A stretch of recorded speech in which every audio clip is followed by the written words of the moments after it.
Bonjour à tous et bienvenue dans l'hebdo de Tonton Jus.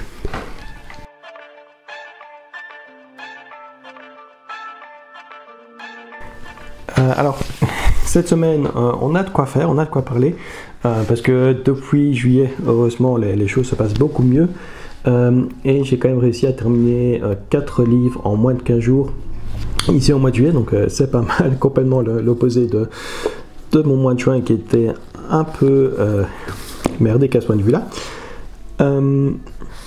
Alors, on va le faire dans l'ordre chronologique. On va d'abord parler des livres que j'ai finis depuis la dernière fois.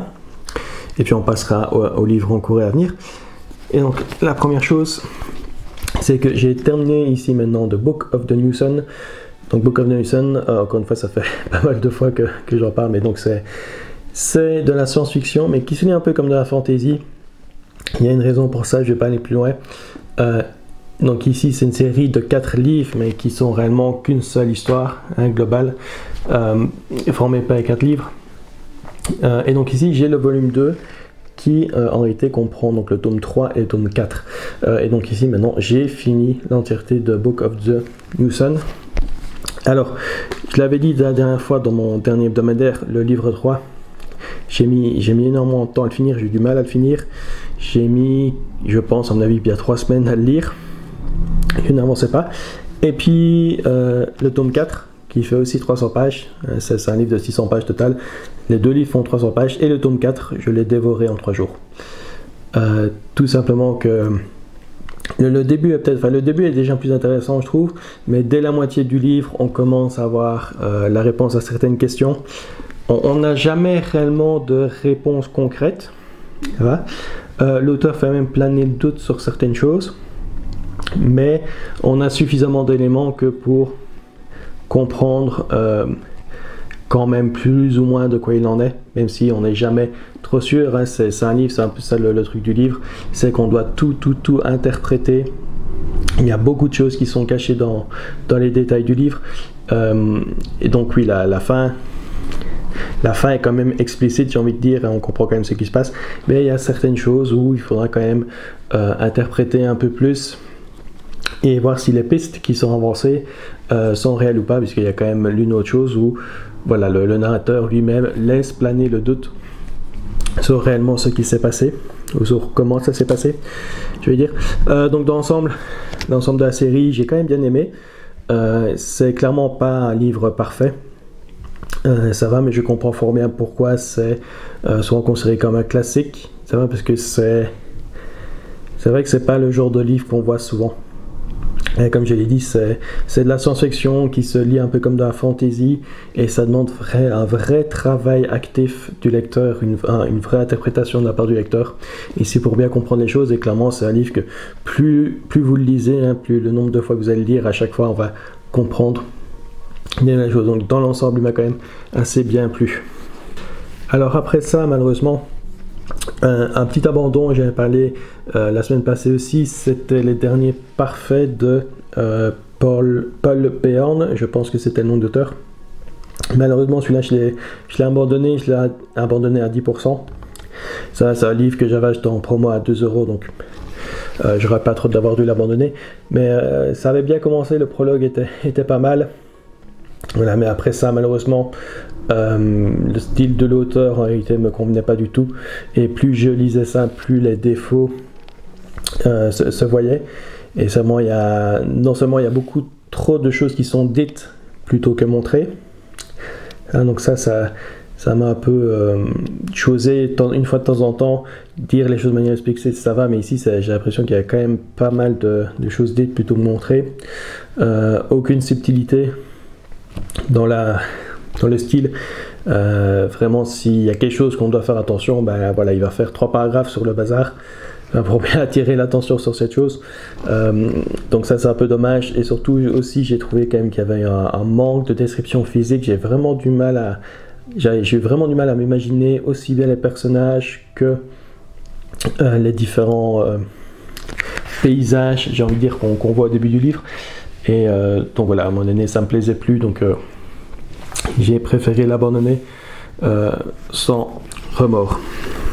Enfin, dernier livre que j'ai terminé, Claire Duvivier, Citadelle de demain, donc premier tome de La Capitale du Nord. Et malheureusement ici, je risque de perdre encore des abonnés parce que c'est un livre qui est de manière générale assez bien aimé, mais qui personnellement personnellement je ne l'ai pas vraiment aimé, et il m'a même réellement frustré ici à la fin. Et heureusement que j'ai pris le temps un peu de me calmer, parce que sinon j'aurais été probablement encore plus méchant avec le livre. Mais donc ici, au début je l'aimais bien.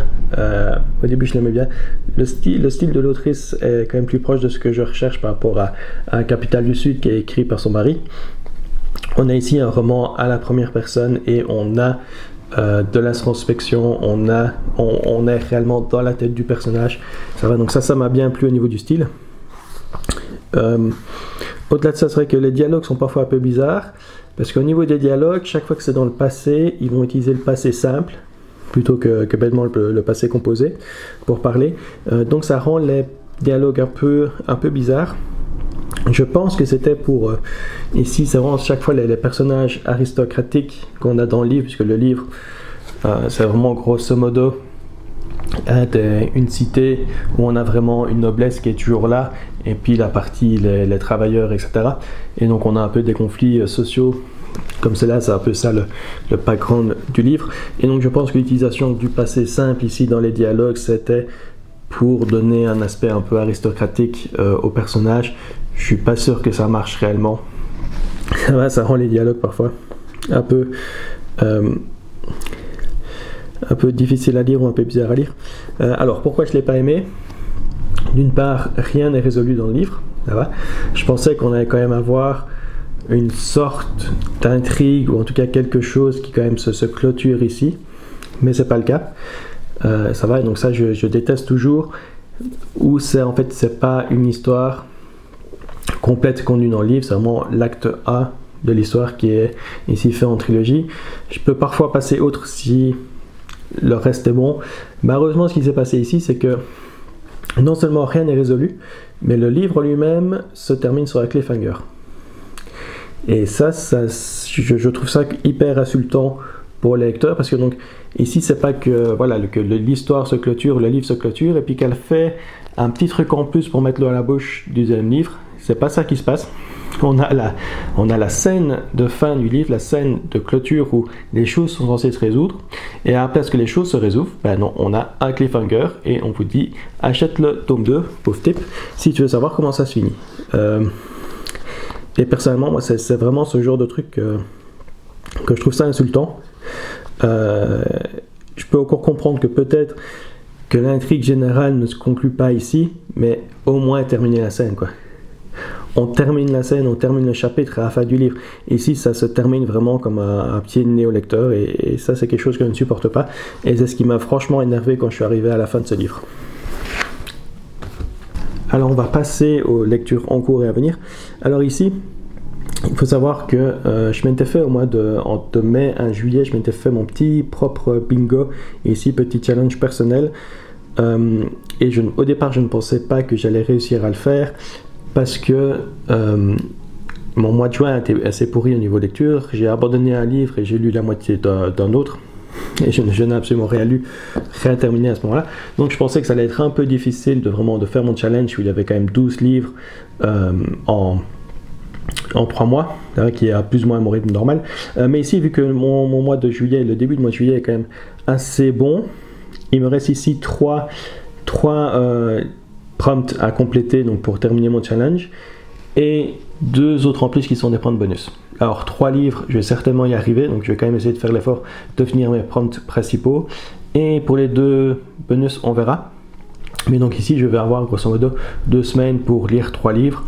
En principe ça devrait le faire, et je vais essayer de me concentrer sur ça.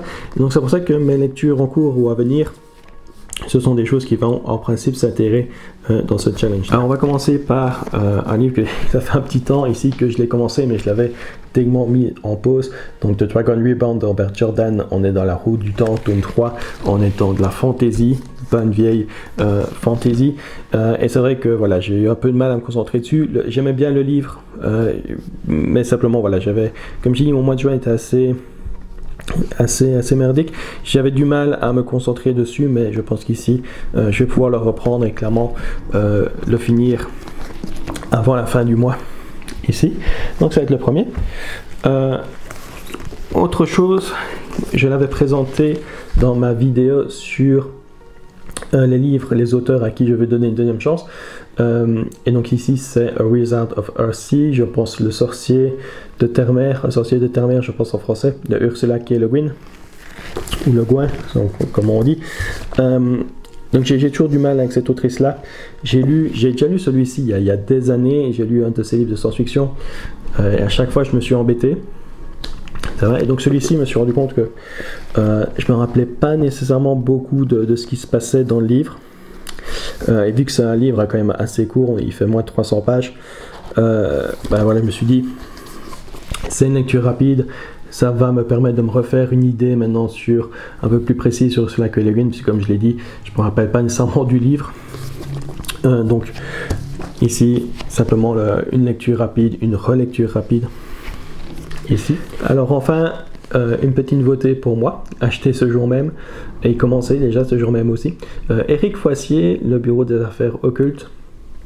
Je ne connais pas grand chose du livre, je sais qu'il est sur ma liste depuis un certain temps, parce qu'on est à Paris en 1830, et a priori on est sur des enquêtes supernaturelles. Comme je dis, je vais souvent le plus aveuglément possible pour ces livres-là, donc dès que je lis suffisamment pour que le livre m'intéresse, je ne me renseigne pas plus que ça sur le livre. Et donc ici je l'ai commencé parce que j'avais un peu de temps à perdre tout à l'heure. J'ai lu une vingtaine de pages, donc le prologue et le début du chapitre 1, et je dois dire que le style de l'auteur correspond quand même assez bien à ce que je recherche. C'est un style qui a l'air donc hyper détaillé et très atmosphérique. En tout cas, le prologue est fortement atmosphérique à ce niveau-là. J'espère que ça va continuer comme ça dans le reste du livre. Et donc à voir. Donc je ne sais pas, je l'ai commencé aujourd'hui parce que comme je l'ai dit, je l'avais et j'avais un peu de temps à perdre, donc j'en ai profité pour le commencer. Est-ce que je vais me concentrer sur ceci cette semaine? Je ne sais pas encore. Demain et d'un autre jour, à voir, mais c'est quand même un livre que je veux lire ici avant fin juillet. C'est tout pour les livres. Alors on peut parler des vidéos que j'ai sorties dernièrement, puisque j'ai aussi recommencé à faire des vidéos un peu plus régulières maintenant. Donc la semaine passée j'ai fait mon hebdomadaire précédent. On avait parlé au moins de la première partie de celui-ci, ça je me rappelle, et probablement d'un autre livre. Oui, c'était Le Maître de l'Anarchie qu'on avait parlé aussi. Je pense que c'était les deux principaux qu'on avait parlé dans cette vidéo là. Et la vidéo précédente à ça, c'était le week-end, c'était mes lectures pour l'été, où j'ai fait un bref aperçu des différentes lectures que je voulais lire ici pour juillet ou septembre, j'imagine, quelque chose comme ça. Pour les vidéos à venir, j'ai préparé quand même déjà un petit peu le bilan de mi-année, donc mid-year, freak-out, book-tag, quelque chose comme ça.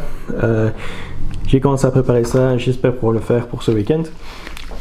J'aimerais aussi faire peut-être quelque chose de plus étoffé sur Book of the New Sun ici de Gene Wolfe. Et maintenant que j'ai fini cette série là, je vais probablement faire aussi une série sur Sun Eater de Christopher Ruoke, donc Le Dévoreur du Soleil en français.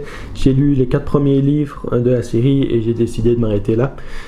Et donc j'aimerais faire une vidéo un peu plus détaillée sur ce que j'ai aimé, ce que j'ai pas aimé dans la série, et surtout les liens avec notamment Book of the New Sun, parce que c'est un des problèmes que j'ai avec la série Sun Eater, c'est que maintenant que j'ai lu ces livres ici, de l'aveu même de Christopher Ruoke, c'est un livre qu'il aime bien, c'est une série qu'il aime bien ici, de Book of the New Sun, et effectivement il y a quand même des choses qu'on va retrouver dans Sun Eater qui sont quand même assez fortement inspirées de certaines choses ici. Donc maintenant que j'ai lu ça, j'aimerais bien faire une vidéo un peu plus détaillée sur la saga Sun Eater, sur ce que j'aime bien, parce qu'il y a des choses que j'aime bien dans les livres, et sur les parties que j'aime pas, parce que malheureusement il y a plus de parties que j'aime pas dans les livres que les parties que j'aime bien. Sur ce, c'est tout pour cette vidéo. Si vous avez aimé la vidéo, n'hésitez pas à liker et à vous abonner. N'hésitez pas à laisser des commentaires, même parfois à bête, emoji. Ça fait toujours plaisir et ça aide l'algorithme YouTube qui a parfois un peu de mal. Et moi, je vous dis à bientôt pour la prochaine vidéo.